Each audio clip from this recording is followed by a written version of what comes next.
Hey everybody, Beth from Ozark Prep Setters here. If you hear lots of squeaking in the background, that is little Duke. Duke had his veterinary checkup yesterday. He's at 22.5 pounds. He's doing amazing. He's super cool, super smart. We're very, very happy to have him here. And yeah, he's my little showing buddy. He goes with me whenever I tour properties and show properties, and has just been an absolute joy. Still miss Skunky quite a bit. Cannot take the place of Skunky, but yeah, he's been a pleasure for sure. So wanted to chat today a little bit, not too much real estate today. I don't even think I'm gonna put my real estate disclaimer up.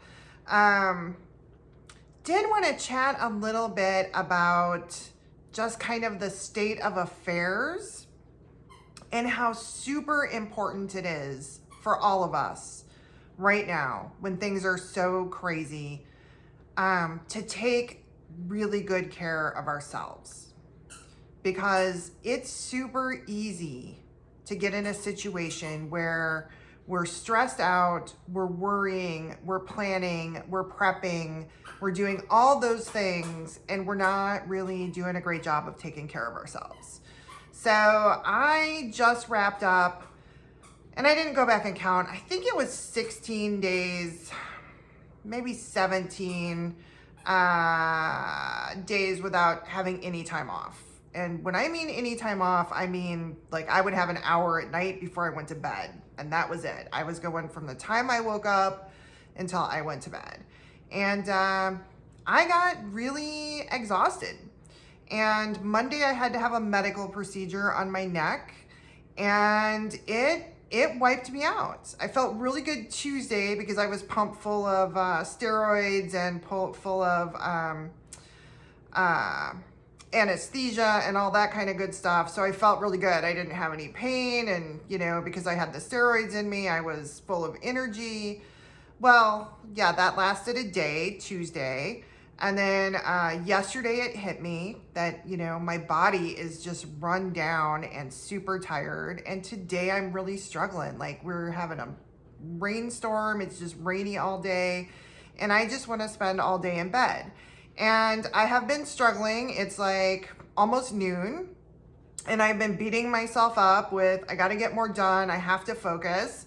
And I sat down to spend my time with Jesus, and, found myself reading about Elijah. And the truth is, we've got to rest.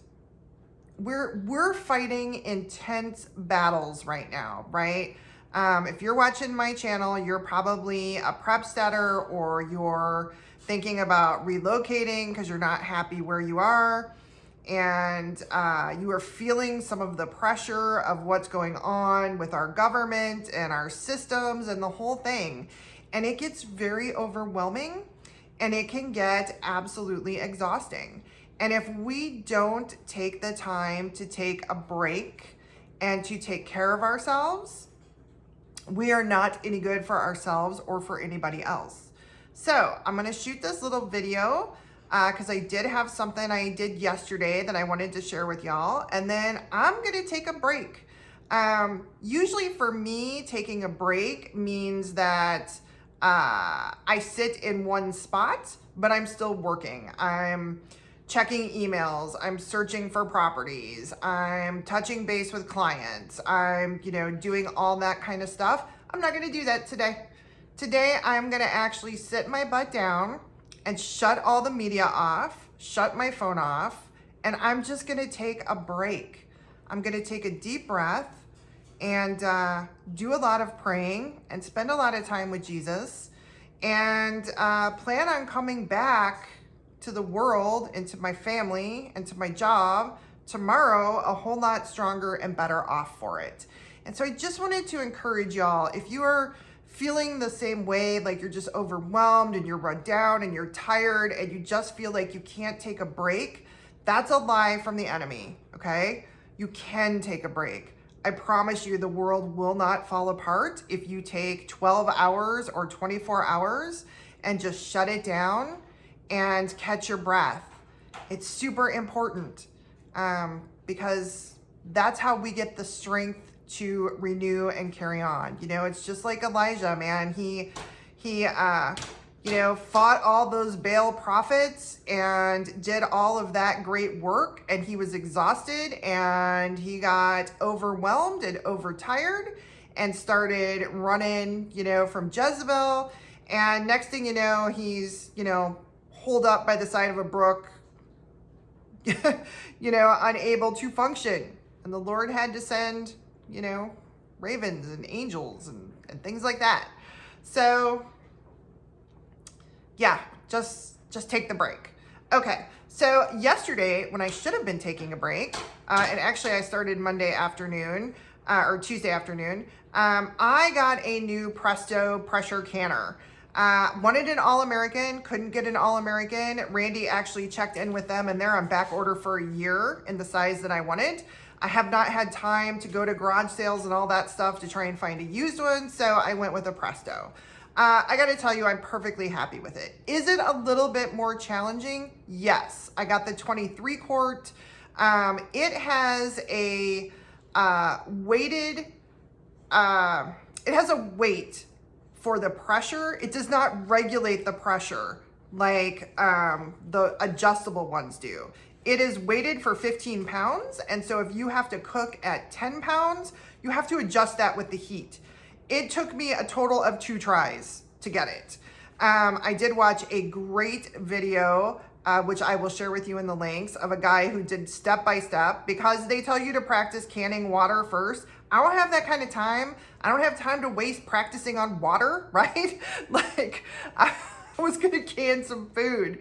So I found a great video online that walked me through it. I have canned chicken, 12 quarts of chicken. It turned out amazing. I'm super happy with it. And I am super excited to test out a bunch of other stuff. So I wanted to share with you some of the books I got. So here's where I'm at. I am an onliner. I always watch videos.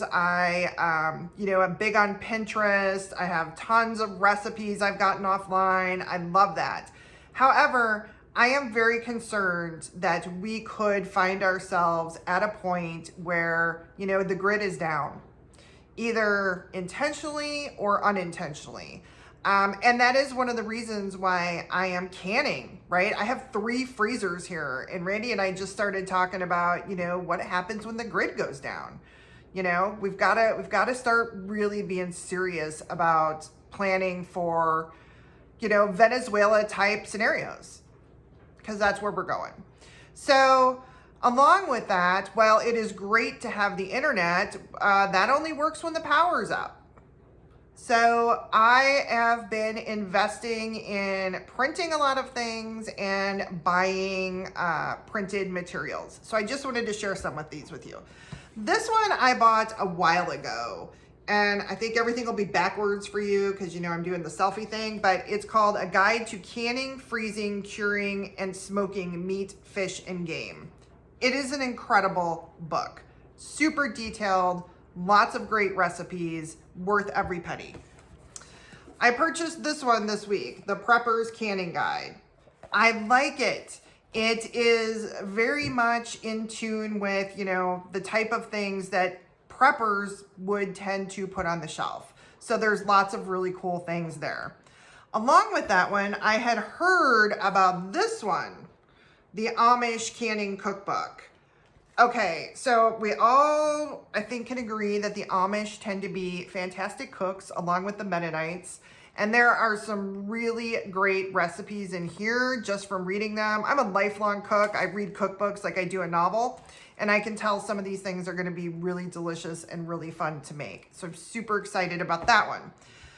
This is the one that I'm probably the most interested in because it is so different. It's called The Complete Guide to Pressure Canning.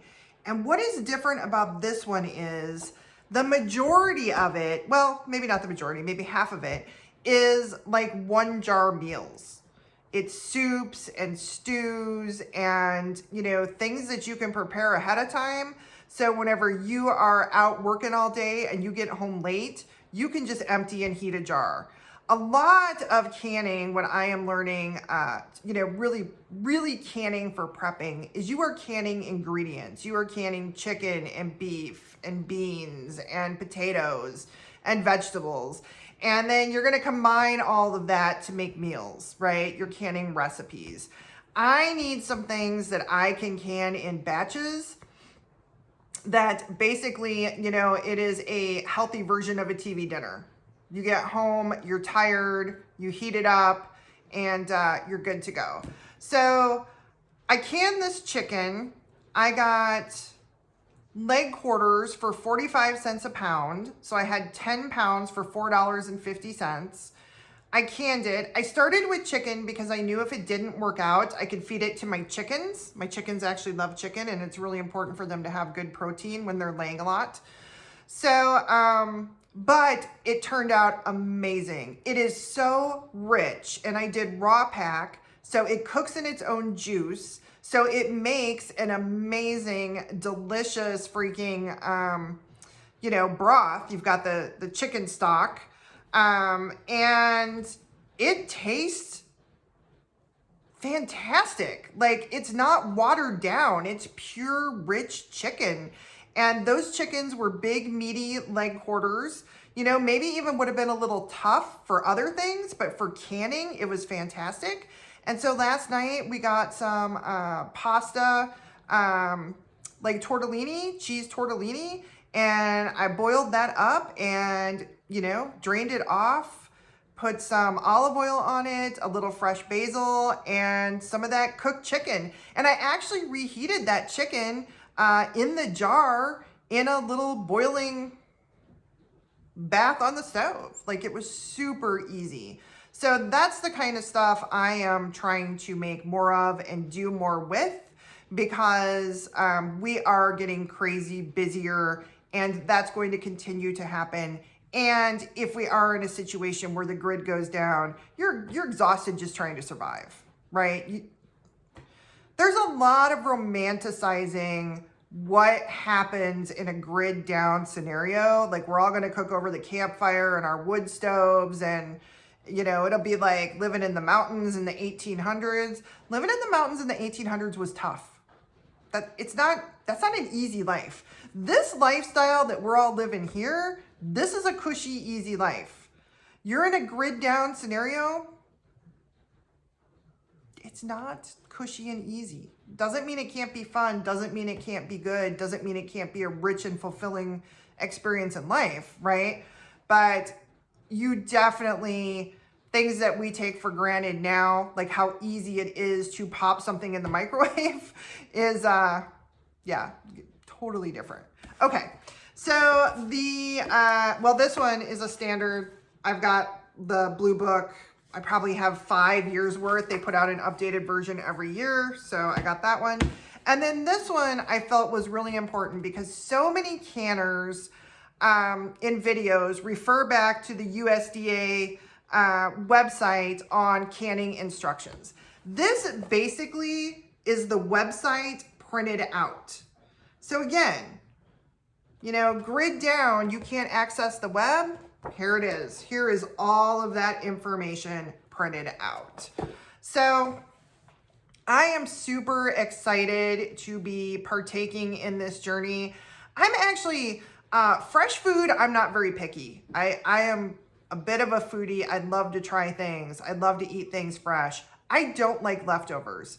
I find that especially meat, after it's been cooked the first time, whenever you try and reheat it, unless you repurpose it as part of another meal, like a hash or something like that, it just tastes different to me and I don't enjoy it. And therefore, I don't eat leftovers. And therefore, I was a little concerned about canning. I had heard lots of people say, it changes the texture, it changes the flavor. And I thought, I don't know how this is going to work out.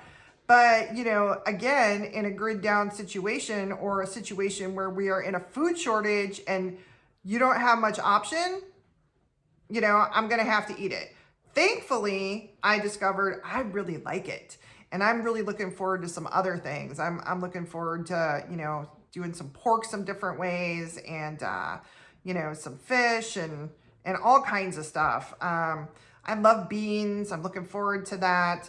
So I encourage you, even if you're busy, do consider where we are in the timeline of things. You know, we as I'm filming this, we just had that shooting in Boulder.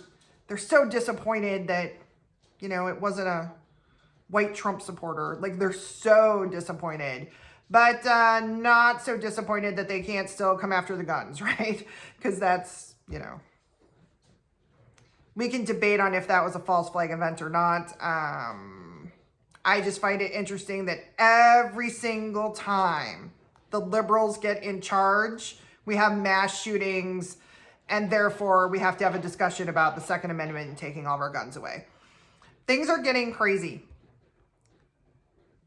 We could be Venezuela 6 months or a year from now. That very well could happen.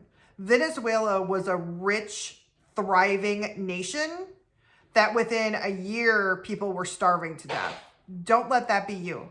Don't be so busy leading, you know, a life full of things that maybe are fun, but aren't so important that you fail to plan and prep for what's coming. Things are coming. Be it more crazy weather, because we are seeing that intensify on a regular basis.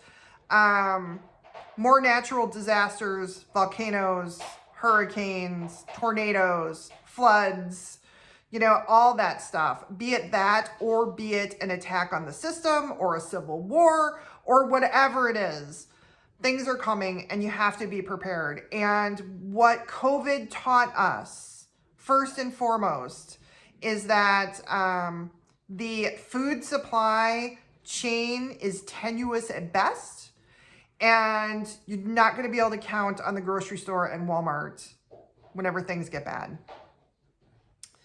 So that's it for me today. I'm going to show you a little clip of how my canning started and how it turned out. It'll be real short here. And then I am going to go take a nap. Listen, y'all, I am so excited.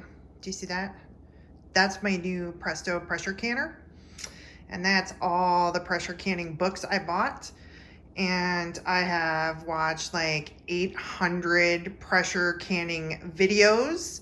I have done a lot of pressure cooking and a lot of hot water bath canning, but I haven't done any pressure canning before, and I'm canning some meat, some chicken. This is my first time off, aside from yesterday when I was in the hospital for like somewhere between 16 and 19 days. To be honest, I've lost track. So I'm going to spend this half of the afternoon trying to do some canning. And because, you know, we're all friends here, I'm going to show you what my house looks like. Oh, it's bad. It's very bad. Look at my living room. You see those floors? Look at those floors. I got a puppy. So I'm going to try and get my house cleaned up. I'm pretty excited about it. I'm going to check back in with y'all whenever I get this canning started and let you know how it's going. All right, y'all, I'm about 2/3 of the way through. It's very straightforward. I did watch another video that was just a complete step-by-step how-to with this particular canner. Because the interesting thing about the Presto, and the reason I bought a Presto is because all Americans are on back order for up to a year. And so Presto was my only real option. And I wanted a big enough one. You know, this is a 23 quart. I really like it. But you see this right here? Like, on some of them, that's an adjustable weight, and that actually works to hold the pressure. So for my altitude on most things, the pressure is 10 PSI. And I'm a little tiny high. I'm going to turn this down. This is about... It's okay to be more high. It's not okay to be low. Anyway, this again is not a regulator. The regulators like help it stay at the pressure without you messing with it. This Presto doesn't come with that. It just comes with this weight. The weight will keep it at 15 psi, but you know, most recipes, if you're at a normal altitude, are 10 psi. So you have to keep it at your psi just by adjusting the temperature back and forth on your burner. And that's kind of a pain in the butt. But, you know, you got to take the good with the bad, and I'm just thankful that I got one. This is going to be a good test. Well, the canning turned out pretty good. This is my chicken. It's beautiful. I'm super happy with it. As you can see, it turned out absolutely gorgeous. People say it's ugly. It's not ugly. This can right here, which looks a little ugly, that is actually scraps that I canned to feed my chickens. But the rest of it, look at the beautiful color on that. Look at that broth. Freaking awesome. It's good stuff.